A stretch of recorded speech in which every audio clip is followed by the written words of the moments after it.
Graça e paz em nome de Jesus. Que bom ter você aqui conosco essa noite. Que bom que você deixou a sua casa, deixou um momento especial para escolher a melhor parte de estar com a gente, celebrando o nome de Jesus.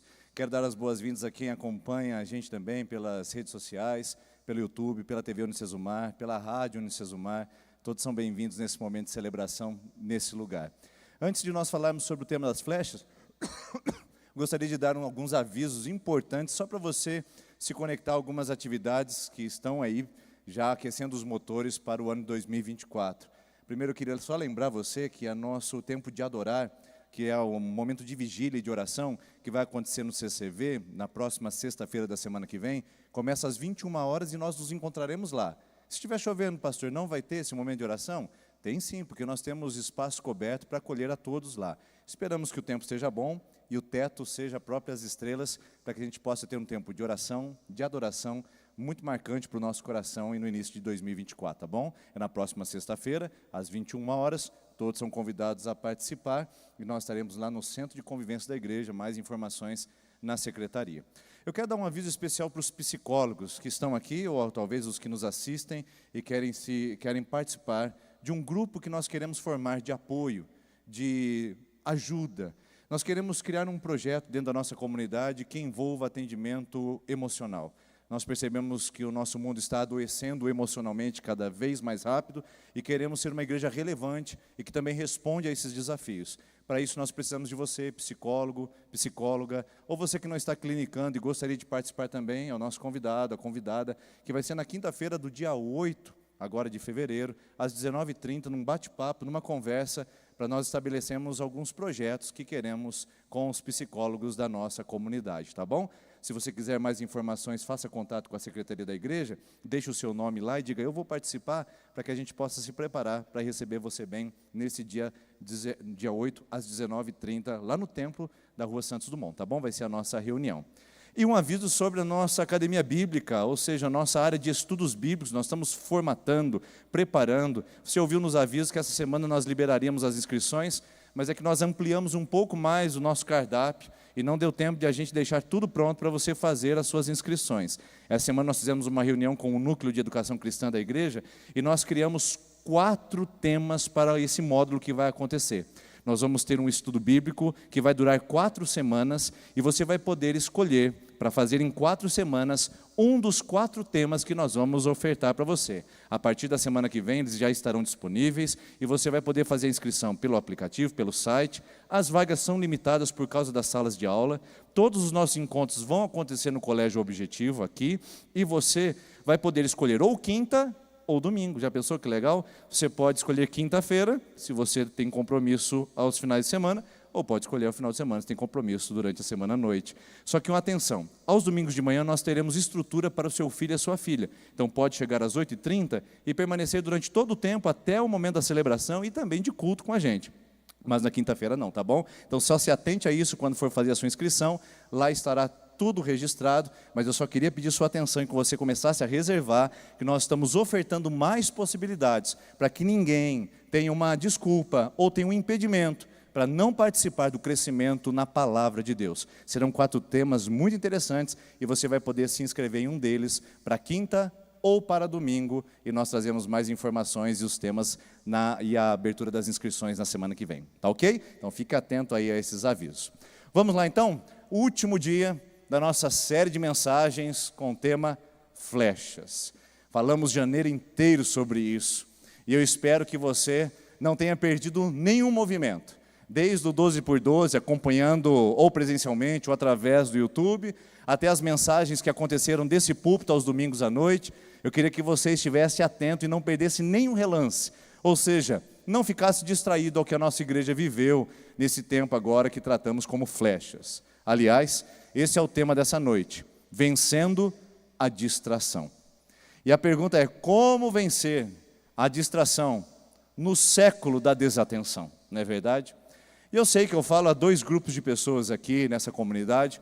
O primeiro está relacionado a uma dificuldade, a um transtorno de origem biológica, chamado de déficit de atenção. Trata-se de um probleminha, um desajuste no córtex pré-frontal, onde a pessoa não tem a trava de foco.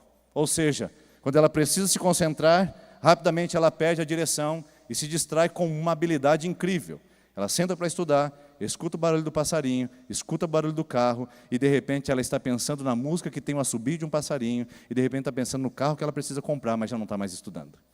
Ou seja, essas pessoas têm uma dificuldade biológica, e para isso precisam usar alguns medicamentos para poder resistir à desatenção que faz parte do seu organismo psíquico. Mas eu também falo a um grupo de pessoas que não têm problemas biológicos, mas certamente os têm em termos sociais. Porque nenhuma geração como a nossa foi tão incentivada à desatenção.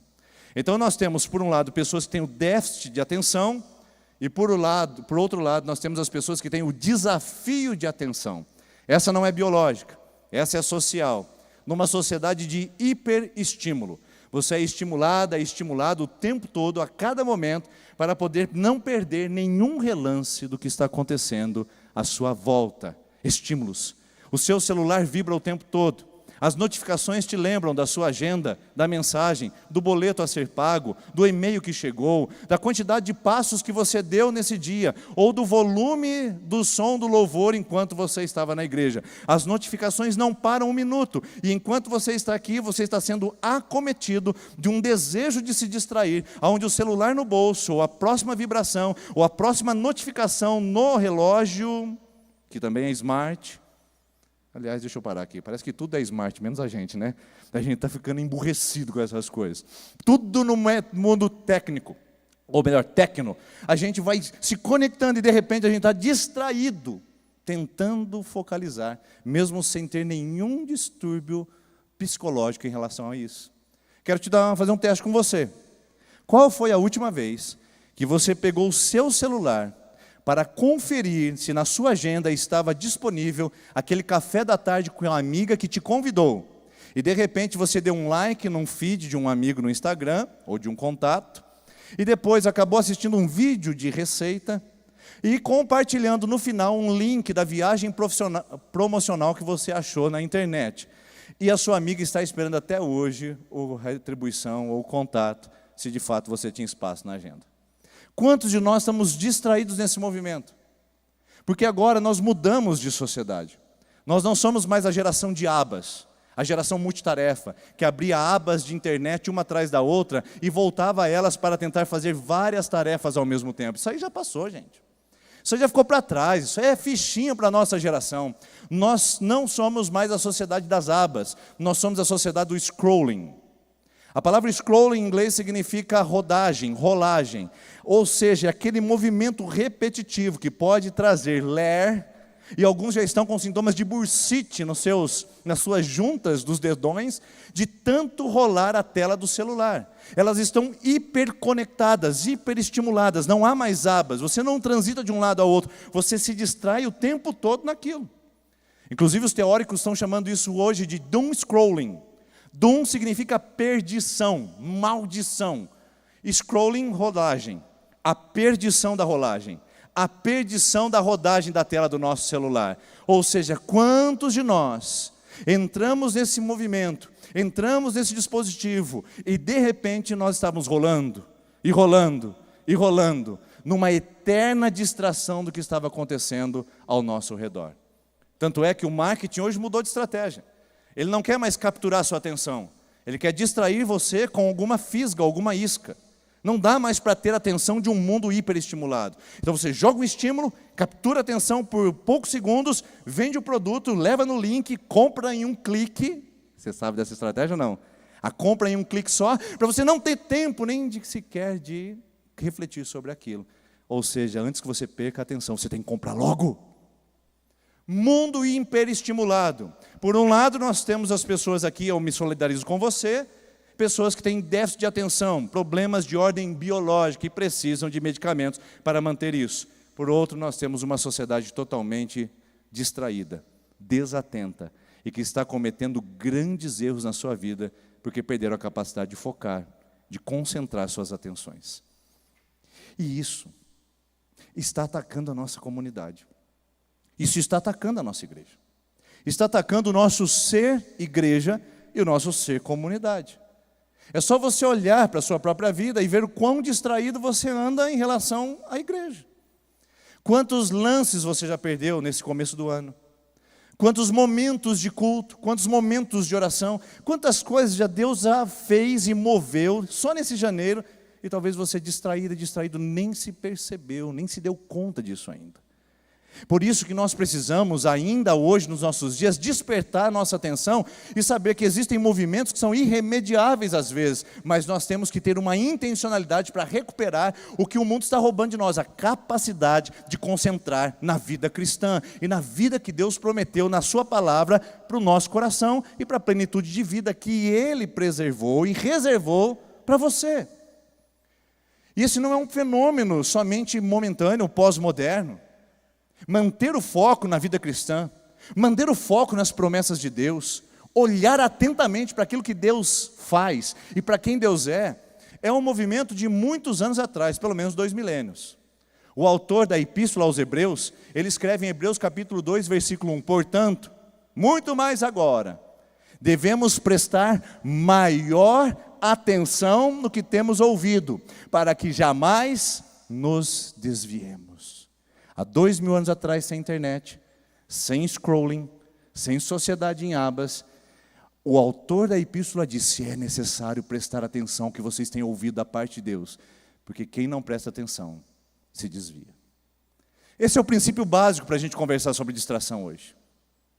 O princípio é esse, toda distração se enraiza, ou melhor, se desemboca, acaba sendo por consequência um desvio. Tem gente que está distraída no casamento e desviando sua vida conjugal. Tem gente que está distraída na fé e desviando a sua vocação. Tem gente que está distraída na vida e desviando o seu propósito de existir. Toda distração gera desvio. Por isso que Hebreus fala, opa, olha aqui gente, presta atenção. É mais necessário atenção no que temos ouvido nesses últimos dias, para que a gente não se desvie do propósito de Deus para nós. Esse é o chamado de Deus para a nossa vida.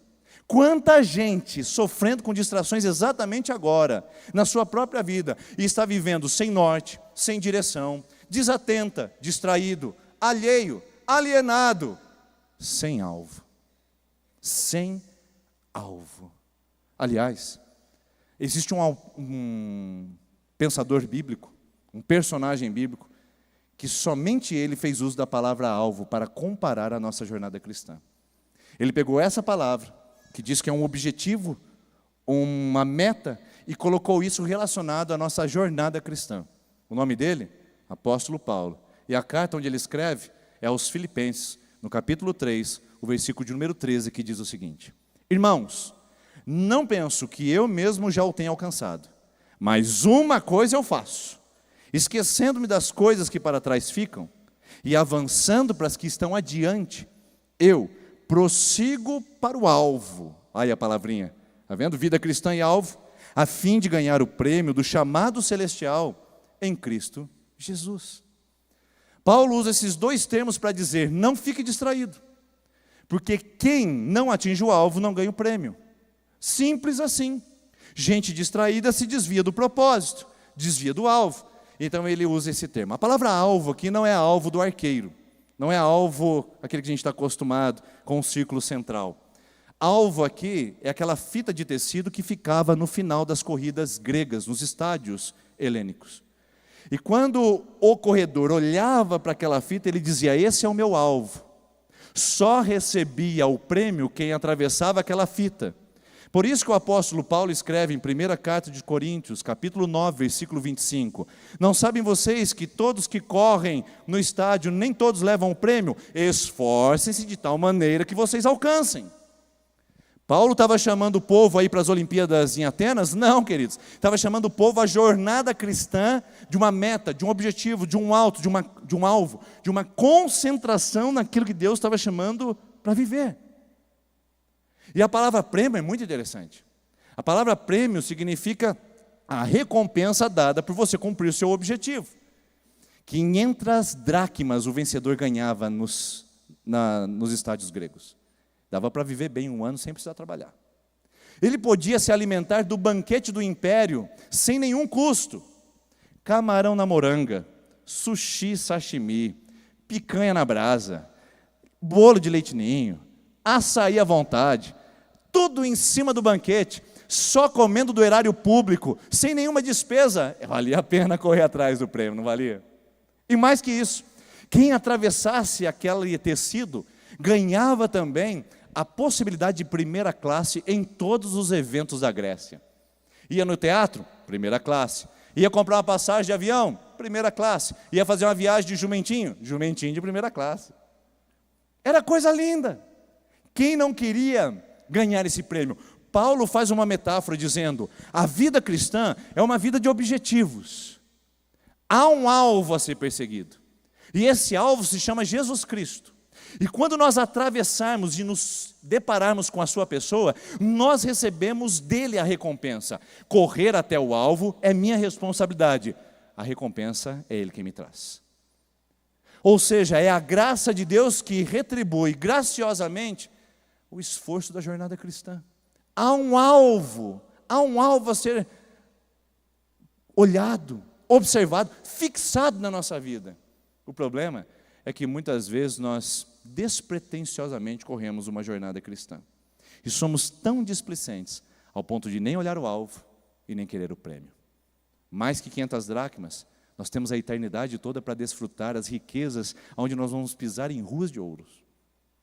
Mais do que um banquete dado pelo imperador, nós teremos o banquete do Cordeiro por toda a eternidade, onde não haverá falta de nada. Mais do que a primeira classe, nós estaremos diante do trono do Santo, Santo, Santo, triuno Deus, totalmente santo. Eu acredito que vale a pena a gente correr atrás desse alvo e se dedicar por isso. E você sabe disso, não sabe? Por que então a gente não faz? Por que a gente está tão distraído atrás das coisas dessa terra? Por que nós estamos tão perdidos e desatentos ao chamado de Deus para a nossa vida e para o nosso coração?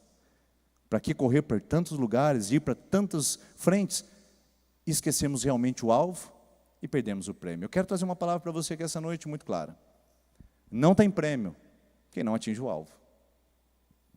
Não recebe o prêmio quem não cumpre a jornada, a carreira e não chega ao alvo. Por isso é necessário avançar. E o apóstolo Paulo se incumbe da tarefa de apresentar para nós quais são as atitudes que devemos ter para avançar em direção ao alvo e receber a recompensa. No próprio texto ele deixa isso bem claro. Quer ver? Veja o destaque que eu dou no mesmo texto para que a gente possa ver quais são as atitudes de quem fazer duas coisas. Primeiro, esquecer das coisas que para trás ficam. E os teóricos, ou os teólogos, estudam essa frase do apóstolo Paulo e imaginam que tem dois sentimentos aqui. Primeiro, Paulo está dizendo, eu quero me esquecer dos meus méritos judeus.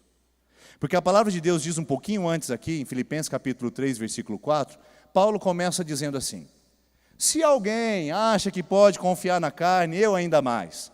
Eu fui circuncidado ao 8º dia, eu sou do povo de Israel, da tribo de Benjamim, hebreu de hebreus, quanto à lei fariseu, quanto à justiça que é na lei irrepreensível, e quanto ao zelo perseguidor da igreja. Se alguém acha que pode se orgulhar na carne, eu ainda mais. Talvez Paulo estava deixando os seus méritos, dizendo, eu não quero meu sucesso, eu não quero meu mérito, eu não quero essas coisas que o mundo traz para mim como um homem bem-sucedido. Eu esqueço do que fica para trás e vou prosseguir para aquilo que tem por objetivo. Ou pode ser que o apóstolo Paulo esteja dizendo, eu esqueço da minha vida de anticristão, de perseguidor da igreja, de pecador, de um religioso fariseu. Eu quero esquecer disso e quero seguir para as coisas que Deus tem preparado para mim. Isso talvez não seja tão necessário explicar agora. O fato é, Paulo está deixando o que precisa para trás. Será que você está entendendo? Muitos aqui não estão correndo atrás do alvo porque estão agarrados ao passado. Gente que ainda está calcificado nas experiências do passado. Gente está vivendo de um mérito que não existe mais, de uma unção que já passou, de um alimento que já embolorou. Gente que está agarrado, estaqueado, está como uma estátua posicionada no passado, vivendo de uma coisa que não existe mais e tentando se alimentar dos méritos disso. Paulo diz, esqueça o que ficou para trás, porque a vida cristã é uma jornada, olhando para frente. E talvez alguns aqui estejam amarrados ao seu passado de pecado. Gente que está escravizado nos seus ressentimentos, seus desapontamentos, suas frustrações. Gente que está em meio às suas falhas, aos seus fracassos, totalmente calcificado. Meu irmão, minha irmã, se você correr a jornada cristã olhando para trás, duas coisas vão acontecer com você. Sabe o que acontece? E aqui não precisa ser teólogo para entender isso. Basta ser prático. O que acontece quando você corre olhando para trás? O que acontece? Ou você perde a orientação, ou você desequilibra e tropeça e cai. Então, duas coisas acontecem quando nós corremos olhando para trás: desequilíbrio e desorientação. E talvez eu esteja falando a gente aqui essa noite que sabe do que se trata essa palavra. Gente que já desequilibrou no casamento porque olha demais para trás. Gente que já se distraiu e perdeu a orientação na vida porque olhou demais para trás. Por isso que a palavra de Deus nos diz em Lucas capítulo 9, versículo 62, o meu discípulo, aquele que vem após mim, pegar no arado e olhar para trás, não tem parte comigo. Não é apto para o reino dos céus. O que Jesus está dizendo? Se o meu discípulo quiser andar na jornada cristã e ficar fazendo cálculo do que ele perdeu, do que ele deixou, ou do que ficou para trás, ele não é apto para o reino dos céus. Se ele ficar com o arado olhando para trás, ele vai se distrair, ele vai se desequilibrar, ele vai se desorientar, e ele não é apto para o reino dos céus. O que Jesus está dizendo? Você não pode ficar olhando para trás e ficar dando marcha ré na sua vida. Eu quero usar a novíssima versão internacional desse texto. Jesus usou elementos da cultura. Quantos aqui viram um arado nesses últimos dias? Levanta a mão só para eu saber. É lógico, não é do nosso tempo. Jesus usa um ambiente para metaforizar e explicar um princípio: arado e olhar para trás. O que a gente muitas vezes não entende. Então eu vou traduzir. Na novíssima versão internacional, Jesus disse assim: aquele que vem após mim e olha para trás não é apto para o reino dos céus. Entre aspas, agora, tradução literal. Porque foguete não dá ré. Foguete não dá ré, meu filho. Entrou na jornada, não pode ficar olhando para trás. Colocou a mão no arado, não pode olhar para trás. Colocou os seus pés na pista, não dá para ficar olhando porque ficou. E tem gente que está uma estátua de sal como a mulher de Ló, que fica pesando o que deixou em Sodoma, ao invés de avançar para os propósitos de Deus. Tem gente que está calcificado na vida, porque está pesando o que perdeu, ao invés de olhar pelo que ganhou em Cristo. Gente está fazendo cálculos do que ele ficou para trás, do que perdeu na vida. Está perdendo a possibilidade de ganhar um futuro, onde está a provisão, a promessa e o propósito de Deus. Tem gente aqui essa noite que me ouve, que sabe que eu estou falando com você, agarrado ao passado, calcificou os seus pés e perdeu as promessas, os propósitos e a provisão de Deus que está adiante, amarrado no que ficou para trás. Não é justo com você, não é justo com a sua família, não é justo com a igreja que você frequenta, e nem é justo com o Deus que te fez, você dar ré o tempo todo e ficar preso num passado que já não existe mais. Porque Deus te chama a avançar. Foi isso que o apóstolo Paulo disse: se eu quero seguir em direção ao alvo, eu preciso aprender a esquecer as coisas que para trás ficam. Por isso que Jesus disse, no meio de um discurso dos finais dos tempos, em Lucas 17, 32, no meio de um discurso sobre a volta dele, ele diz a palavra: lembrem-se da mulher de Ló. Por quê? Entre as 170 mulheres mencionadas na Bíblia, Jesus usa o exemplo da mulher de Ló. Podia usar o de Miriam, de Sara, de Débora, de própria Maria. Mas ele fala: lembrem-se da mulher de Ló. Porque não consegue chegar ao prêmio quem fica vivendo como a mulher de Ló, estaqueado, calcificado num passado. Qual é o princípio disso? A mulher de Ló deixou de avançar para as coisas que Deus estava promovendo, porque para ela pesava mais as coisas que ela estava perdendo. Perda, que não é fácil. E por isso que o apóstolo Paulo fala: eu estou disposto a perder o que para mim é importante. Paulo diz, esquecendo-me das coisas que ficam. Eu preciso deixar o passado, porque passado não é direção, passado é referência. Eu olho para o passado para me referenciar, não para me dirigir. Eu olho para trás para me referenciar, não para dirigir. Eu gosto de assistir futebol americano, eu acho muito interessante as estratégias que lá são usadas. E quando o quarterback, ele vai jogar a bola, os corredores, os runners, eles estão avançando, eles nem olham para trás. Parece que é música, de repente faz assim, tal, eles olham e a bola está em cima deles. O que eu faço é, eu corro adiante, e quando eu precisar olhar para trás, eu me referencio. Eu errei, eu falhei, eu caí, eu tropecei, mas eu estou correndo.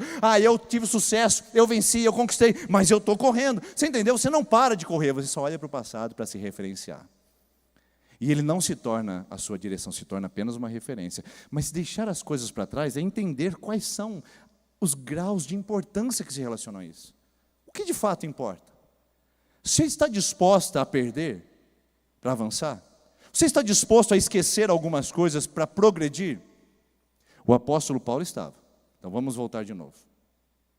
Quando eu citei o texto para vocês de Filipenses 3,4, quando ele fala da sua linhagem, ele falou que ele estava disposto a viver em Deus para alcançar o alvo. Eu vou repetir de novo o texto e vou um pouquinho mais adiante na citação, depois você pode conferir na sua Bíblia.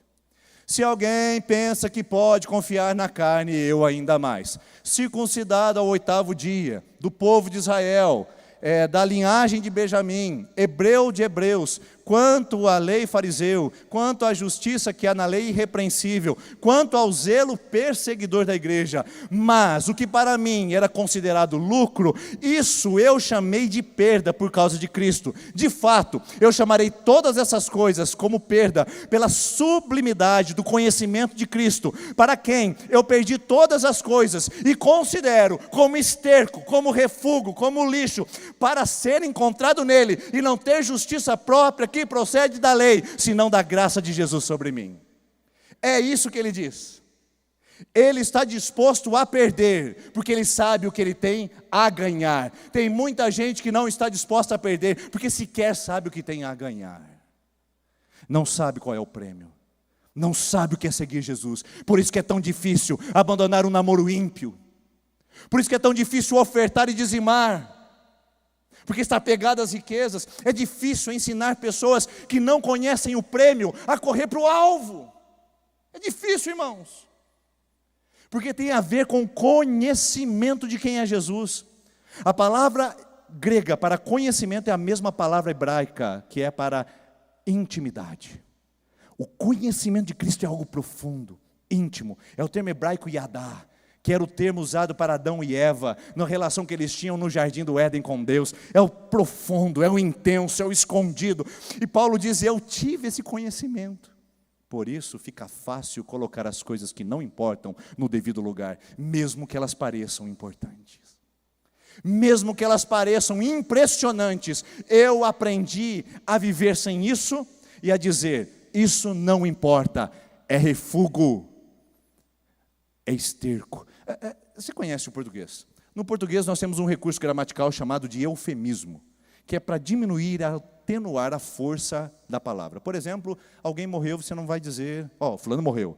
Você diz, faleceu, ou partiu dessa para melhor. Está agora cantando no coro celestial. Você usa eufemismo. Paulo está usando eufemismo. Paulo não, desculpe, o nosso português, porque Paulo foi bem grosseiro. Ele disse o seguinte, eu considerei tudo aquilo que era valioso quando eu conheci Jesus. Espera aí, deixa eu voltar aqui, antes que você perca a linha de raciocínio. De repente, o Paulo considera tudo que era mais importante em lixo. O que aconteceu nesse meio tempo? Conhecer Jesus. Porque quem conhece a Jesus consegue abrir mão daquilo que ele acha importante para ganhar o mais importante ainda que está nele. Você está entendendo? Você está compreendendo essa palavra? Você está comigo, irmão, está com vontade de rolar o celular? Esse é o princípio. Se a gente olhar a palavra esterco, ela significa literalmente, e eu vou usar agora mais o eufemismo, que eu não posso falar em púlpito isso daqui, né? E nem no vocabulário pessoal eu não costumo usar também, mas é excremento, fezes. Paulo estava dizendo, eu considerei tudo isso daí uma porcaria. Tudo isso que o mundo dava para mim não era tão interessante quando eu comparei com Cristo. Quando eu estou sem Jesus, parece que o meu corpo é o mais importante. Quando eu estou sem Jesus, parece que o meu dinheiro é o mais importante. Quando eu estou sem Jesus, parece que o relacionamento amoroso é o mais importante. Quando eu estou sem Jesus, parece que a carreira é o que mais brilha. Mas quando Jesus chega, tudo é ofuscado, tudo é eclipsado, tudo perde o seu fulgor, o seu brilho. Porque quando Jesus brilha na nossa vida, todas as demais coisas começam a se tornar excremento, esterco, coisas desnecessárias. Mas para isso você precisa conhecer Jesus. Não tem nenhum problema, irmãos, ter as coisas boas da vida. O problema é quando as coisas boas tomam o lugar da mais importante. O problema é quando nós somos subjugados pelas coisas boas, ao invés de procurarmos as mais importantes. E isso está escrito na palavra de Deus, e Jesus nos ensinou que as demais coisas, elas vão ser acrescentadas. Jesus não ignora as demais coisas. Ele não diz que elas não existem, ou que elas não são importantes. Ele só diz que não são as mais importantes. Porque ele diz, e então serão acrescentadas as demais coisas, que são importantes, quando vocês colocarem primeiro o reino de Deus e toda a sua justiça no seu devido lugar. Buscar primeiro, colocar no lugar certo. Sabe qual é o nosso problema? É que é muito difícil ensinar isso para quem não conheceu Jesus e não tem maturidade. As demais coisas brilham mais. As demais coisas parecem ser as mais importantes e mais valiosas. Dietrich Bonhoeffer é um teólogo reformado que morreu assassinado pelo exército nazista na década de 40, alemão, e ele diz o seguinte: sabe qual é o nosso problema? É que nós vivemos as penúltimas coisas como se elas fossem as últimas. Esse é o meu problema e o seu. De a gente viver nesse mundo achando que nós estamos agarrados às últimas coisas. Não, minha irmã, são só as penúltimas. Ainda é só o penúltimo, ou as penúltimas, porque as últimas coisas estão em Cristo, não estão nessa terra, não estão nas nossas conquistas, não estão nesse mundo, não está no conforto que você procura, está em Cristo, as últimas coisas. O problema é que nós temos muitas vezes crentes imaturos, infantis, criancinhas, que estão vivendo as penúltimas coisas, como se fossem as últimas, agarradas às coisas boas, sem se apegar às melhores e perdendo o melhor da sua vida. Deixa eu contar um exemplo para você aqui. Aconteceu um negócio muito interessante em casa. Eu vivo a paternidade de uma maneira muito de aprendiz. Eu aprendo muito com Deus na minha paternidade. Meu filho Heitor completou 1 ano e meio, quase 2 anos, e eu lembro que eu fiquei muito empolgado em dar um presente para ele. Pai, quando o filho começa a crescer, a primeira coisa que ele faz é comprar um presente. O menino tem 6 meses, ele compra um PlayStation 5. Entendeu? O menino... É meu momento com meu filho, querida. Eu já estou me preparando. Fortnite, Legends lá, outros jogos. A FIFA, não vejo a hora de jogar um FIFA com meu filho. E aí eu fiz o mesmo. Meu filho era pequeno, já estava numa idade de interação, e nós fomos ao Paraguai. E eu gastei toda a minha cota para poder trazer um brinquedo de alto nível para o meu filho, que estava começando a interagir comigo.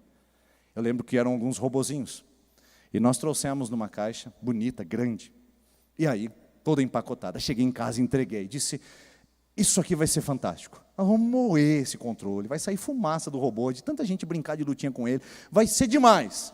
E aí o meu filho sentado no tapete, eu dei o embrulho para ele, o pacote, ele começou a rasgar, e eu vi o brilho no olhar, eu todo orgulhoso como pai, falei, agora que a nossa interação vai ser grande, agora que vai ser bom meu momento pai e filho. E de repente a gente abre a caixa, eu pego os robozinhos, coloco do lado, e começo a colocar a pilha no controle. Enquanto isso, meu filho começa a brincar com a caixa. E o meu filho brinca com a caixa, e brinca com a caixa, e brinca com o pacote.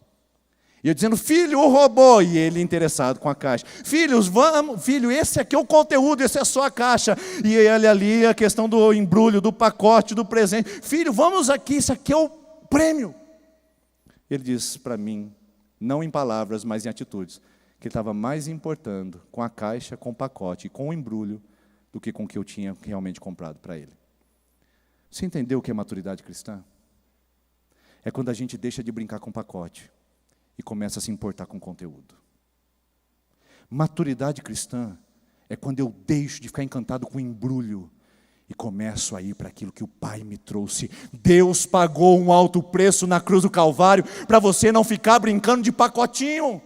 Deus deu todas as coisas em Cristo Jesus para você não se encantar com os embrulhos dessa terra. Pare de ficar manuseando caixas e mais caixas. Deus te deu um conteúdo para viver nele. Deus te deu um presente para viver nele. E não é maduro quem se apega às caixas e aos pacotes dessa vida e deixa de viver o melhor de Deus para o seu coração. Só que isso não se ensina, isso se experimenta. Só tem maturidade quem sabe o que tem dentro da caixa e avança para além desse mundo e começa a se importar com o que de fato tem valor, e não com as distrações que Paulo diz, a linhagem de Benjamim, título de hebreu, fariseu, estou nem aí. Antes importava, Jesus chegou, não importa mais. Minha posição financeira, antes importava. Jesus chegou, me importa a influência no reino. Antes eu queria ter relacionamentos e ser uma pessoa bem-sucedida. Jesus chegou, agora eu tenho tudo que eu preciso nele. Eu não estou mais interessado nos pacotes da terra. Jesus chegou e eu sei qual é o prêmio da soberana vocação. Amém, irmãos? Você consegue entender isso? Meu Deus, dá vontade de pular do púlpito aqui e pegar e falar assim: irmão, irmã, para de ficar consumindo pacotes. Deus tem algo precioso em Jesus, mas você precisa ir buscar. Mas eu me solidarizo com você, porque eu imagino que muitas vezes você não está fazendo isso por má intenção, pegando o pacote, as coisas boas da vida e perdendo o prêmio, perdendo o conteúdo. É que na verdade, às vezes a gente não consegue chamar de esterco aquilo que é bom, não é verdade? Como é que eu vou chamar de esterco uma coisa que é boa? Esse é o desafio. O problema não são as coisas ruins que estão tirando os crentes do melhor. São as coisas boas. Você conhece aquela frase de efeito que diz que o bom é inimigo do melhor? Isso está na Bíblia, sabia? Está na Bíblia em Lucas capítulo de número 10, quando Jesus entra na casa de Marta e entra no coração de Maria. Gostou do jogo de palavras? Porque uma coisa é você receber Jesus em casa, outra coisa é você receber Jesus no coração. Maria recebe Jesus no coração e se senta aos pés do Mestre, para ouvir atentamente a sua voz. Marta anda de um lado para o outro, fazendo tudo. Eu não sei, mas eu tenho a impressão que quando eu falo em Marta, eu penso numa mineira. Pão de queijo, cafezinho, queijo fresco. E ela montando a mesa, e de repente ela olha e fala: Jesus, não te importas que eu fique aqui servindo sozinha, minha filha perdendo tempo aos seus pés? A minha filha não, a tua filha, essa daí, essa Maria. Jesus responde assim para Marta: Marta, o bom é inimigo do melhor. Não, Jesus não disse isso eu estou traduzindo. Na verdade, Jesus disse: Marta, Marta, tu andas inquietas e te preocupas com muitas coisas, uma só é necessária. A Maria escolheu a melhor e não lhe será tirada. Quando Jesus olha para Marta e diz: Marta, você anda inquieta e te preocupas, a palavra preocupar em grego é meriminal. Meri significa cortar, por isso meridional de Greenwich, cortar ao meio. Jesus está dizendo: Marta, você está cortada ao meio, minha filha, você está distraída, você está sendo puxada para todos os lados, você está se vendendo, está se entregando a coisas que têm pouco valor. Eu estou aqui, Marta, é tempo de me ouvir, é tempo de focar, é tempo de concentrar em mim. Largue o meriminal, pare de ser distraída. Quantos de nós não estamos perdendo Jesus pelas coisas ruins, pelas coisas terríveis da vida? Porque nós somos uns crentes bons, não é verdade? Alta decência moral. Mas quantos de nós estamos perdendo o melhor de Deus porque estamos distraídos com as coisas boas? E as coisas boas podem estar inclusive no mundo e distraindo a gente. A palavra meriminal aparece em outro lugar na Bíblia. Em Mateus capítulo número 13, Jesus está contando a parábola do semeador e diz que uma das sementes que foi semeada, essa semente caiu num lugar onde tinha espinheiros. Ela até cresceu, mas depois foi abafada e sufocada pelos espinhos. Aí os discípulos perguntam: mestre, o que significa isso? Jesus explica. Ele diz: a semente é o evangelho, o arbusto, os espinheiros, preste atenção nisso, são as preocupações desse mundo. E mais, olha só, e a sedução das riquezas. Por isso que não cresceu. A palavra preocupação com esse mundo é meriminal, a mesma que Marta tinha na sua casa. Tem muita gente distraída no Evangelho. Tem muita gente meriminal, cortada ao meio, que não consegue se concentrar naquilo que Deus chamou para viver nele. E está abafado pelo mundo. Aliás, esse é o propósito do mundo. O propósito do mundo é distrair você do melhor e encher você de coisas boas. Quer um exemplo? 1 de João capítulo 2, versículo 16 diz assim: porque tudo que há no mundo, o desejo dos olhos, o desejo da carne e a soberba da vida, não procede do Pai, mas é do mundo. O propósito do mundo é distrair você com o desejo dos seus olhos, com o prazer da sua carne e com o orgulho pessoal. Por isso ele joga um monte de coisa boa para te distrair da melhor. Quantos de nós estamos não chamando mais de esterco algumas coisas que deveriam ser classificadas assim, só porque julgamos que elas são boas? E estamos perdendo a capacidade de desfrutar de tudo que Deus tem nos chamado a viver nele. Eu quero dizer uma coisa para você, pode ser que estejamos com sérios problemas em nossa vida cristã, sabe por quê? Porque se você está sendo popular e está sendo aplaudido, ligue um sinal de alerta, porque geralmente o mundo celebra aquilo que não presta.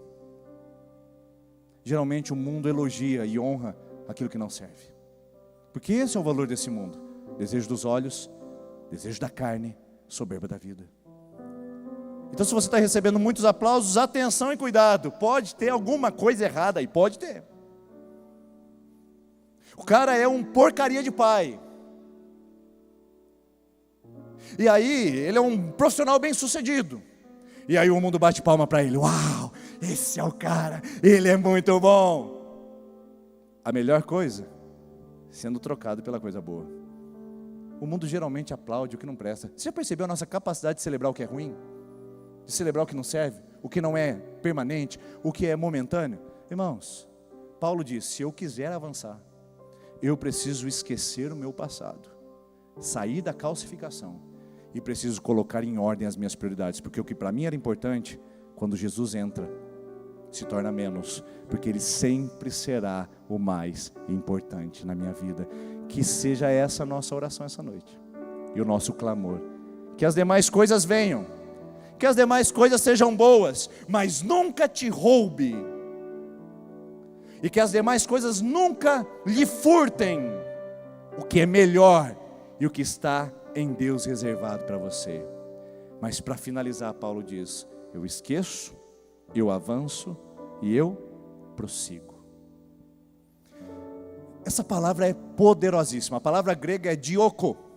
Sabe o que significa dioko? Prosseguir. Boa, né? Com a tradução perfeita, enriqueceu muito. Mas peraí, essa palavra é muito forte nesse texto. Essa palavra ela tem um contexto de aplicação que o Paulo usa intencionalmente, que talvez você não percebeu. Permita-me contar uma história para você rapidamente, só para você entender o porquê que essa palavra é tão forte.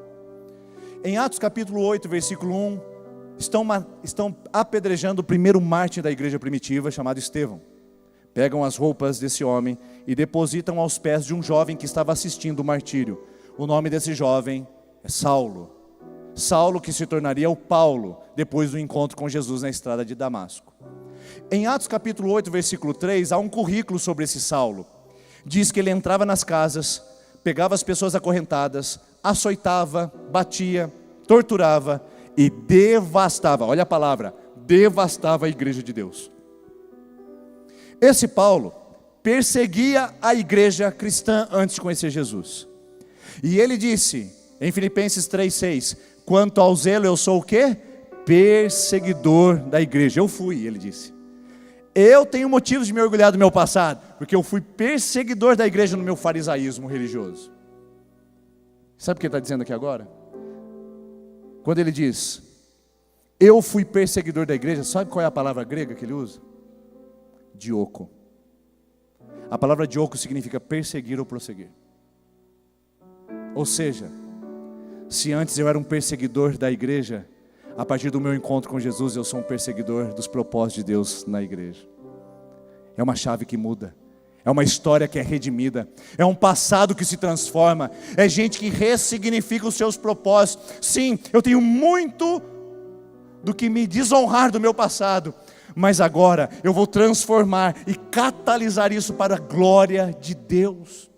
Irmãos, ele era um religioso de 7 estrelas, 7 posições curriculares que ele diz em Filipenses 3, a partir do capítulo 4, versículo 4. Um religioso de alta posição e alta patente. Ele diz: eu era desse jeito, eu era determinado, aplicado, excelente, eu era apaixonado por perseguir a igreja de Jesus, mas eu encontrei Cristo. E agora eu sou apaixonado por perseguir o prêmio da soberana vocação. Agora eu persigo algo excelente, excelso, supremo, imarcessível, que não acaba, cheio de glória e de honra. Se antes eu olhava para o meu passado e perseguia coisas que não valiam a pena, eu aprendi a aplicar paixão naquilo que é mais importante. Ah, queridos, há um clamor do meu coração essa noite. Se os crentes da segunda IPI de Maringá fossem tão perseguidores dos propósitos de Deus nas suas vidas, quanto o são os propósitos da vida pessoal. Ah, se nós tivéssemos aqui gente que é tão aplicado, determinado, excelente para servir a Deus, quanto é na sua vida profissional e particular. Ah, irmãos, se nós tivéssemos uma igreja que tem paixão por Jesus, o tanto que ela tem paixão pela academia, pelo beach tênis, ou pelo seu prazer pessoal, não é tirar as outras coisas, é canalizar para o mais importante e dizer: se eu faço assim nesse mundo, quanto mais eu farei para a glória de Deus. Ah, irmãos, é muito difícil ver gente com olho baço, olho cansado, olho de ressaca dentro da igreja. Paz, irmão.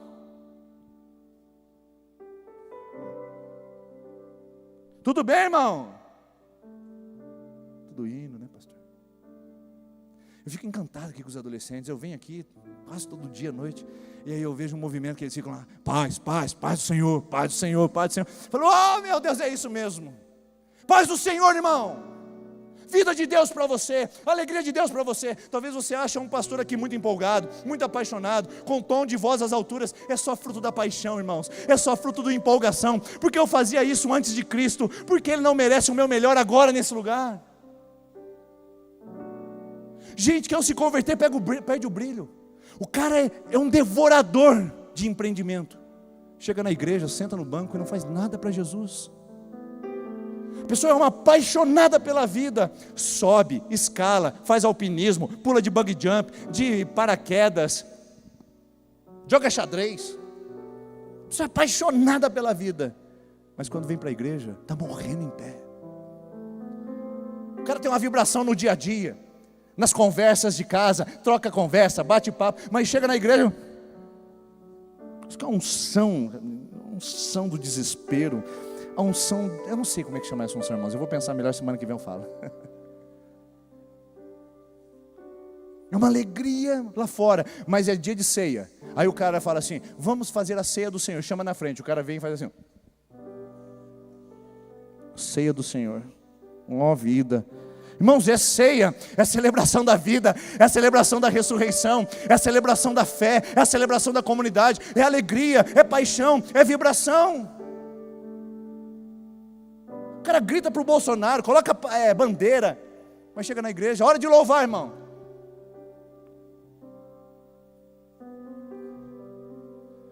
O outro tatua o PT no peito, mas a hora que fala, testemunho de Jesus na sua universidade, né?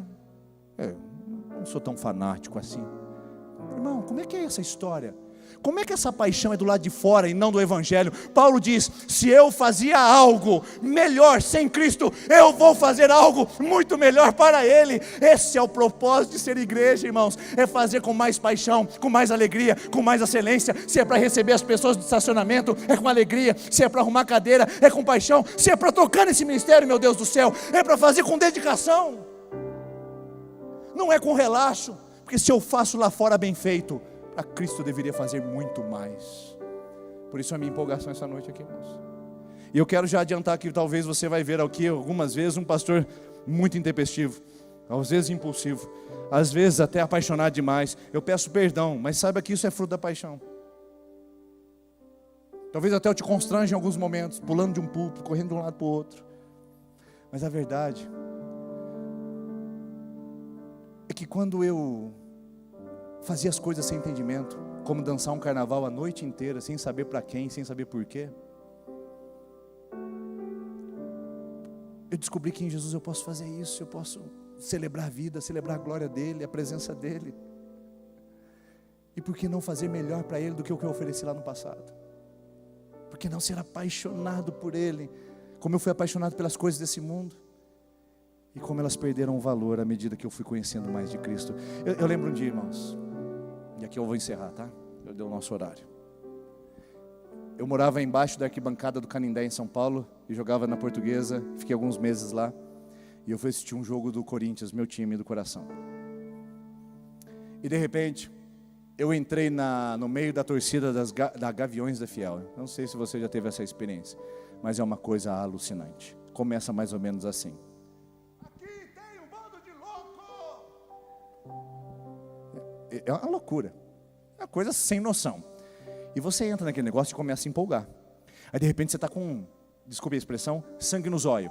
E você está assim, aqui tem um bando de louco. Vai Corinthians, vai Corinthians, vai Corinthians. Aí você olha para a torcida do lado de lá e você fala assim, se rolar uma treta eu já entro na voadora, eu pego cadeira, eu estou dentro. É o efeito da paixão da multidão insana. E aí de repente alguém passou a mão do meu lado, no ombro direito.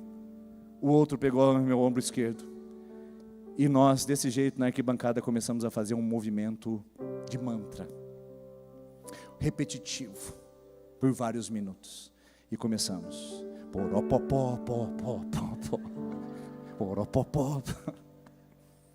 35 minutos de poropopó. E sabe o que eu saí daquele lugar? Como eu saí?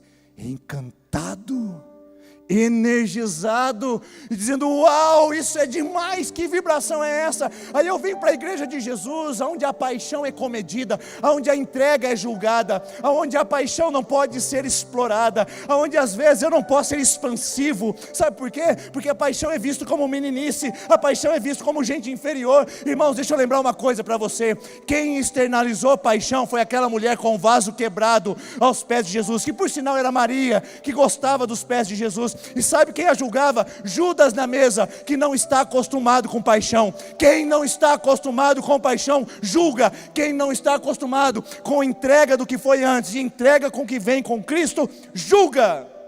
Mas quem é apaixonado não está nem aí. Ninguém vai te escandalizar, mas pode ser que em algum momento você escandalize, porque a paixão às vezes gera algum tipo de exagero. E exagero a gente não impede, a gente ensina. Eu fui muito ensinado em alguns exageros, e tenho certeza que serei em outros que eu vou cometer, como pastor, como pai, como líder. Mas eu não vou deixar de me apaixonar e de fazer melhor para Ele, só porque algumas pessoas dizem que talvez isso não seja conveniente. Eu não estou me preocupando em nada em ser conveniente. Eu quero quebrar o meu vaso de alabastro e me concentrar naquele que me deu vida, e quero servir Ele todos os dias com intensa paixão, porque se o mundo é alvo de algo que eu faço bem feito, Ele é muito mais precioso para que eu faça mais ainda e com mais paixão. Então fiz-me de louco para ganhar os loucos, sim. Dancei o paz do Senhor para ganhar os nossos adolescentes aqui, sim. Fiz-me de sábio para ganhar os sábios, estudei, fiz mestrado, vamos ganhar os sábios também. Fiz-me de quem não é para ganhar de alguma forma os que não são. Não tem problema, o importante é que através da nossa vida as pessoas estejam conhecendo o prêmio da soberana vocação. E a gente dê um basta em gente brincando com pacote e comece a trazer gente para de fato viver Jesus. Vamos ficar em pé, queridos, vamos cantar essa linda canção, que é a minha oração. Essa canção dessa noite, na verdade, é a mensagem pregada. Essa canção foi inspirada nesse texto que eu preguei, Filipenses capítulo 3, onde diz que Cristo é tudo em nós, e nós vamos seguir, não pode voltar atrás, porque foguete não dá ré. Feche seus olhos por gentileza. Pai, que ao cantarmos seja a nossa celebração. Sabemos que nem todos têm essa externalização por motivo da sua personalidade, mas não nos deixe ser julgadores, nem com os que demonstram, nem os que não demonstram. Permita que sejamos uma igreja onde todos estejam quebrando seus vasos aos seus pés, e ninguém sentado à mesa como Judas, julgando corações que estão se entregando a Ti. Senhor, ajude-nos a cantar essa canção e a orarmos com as mãos levantadas, com o coração quebrantado, com os joelhos dobrados, com os olhos fixados em Ti. Ajude-nos a orar essa canção em nome de Jesus.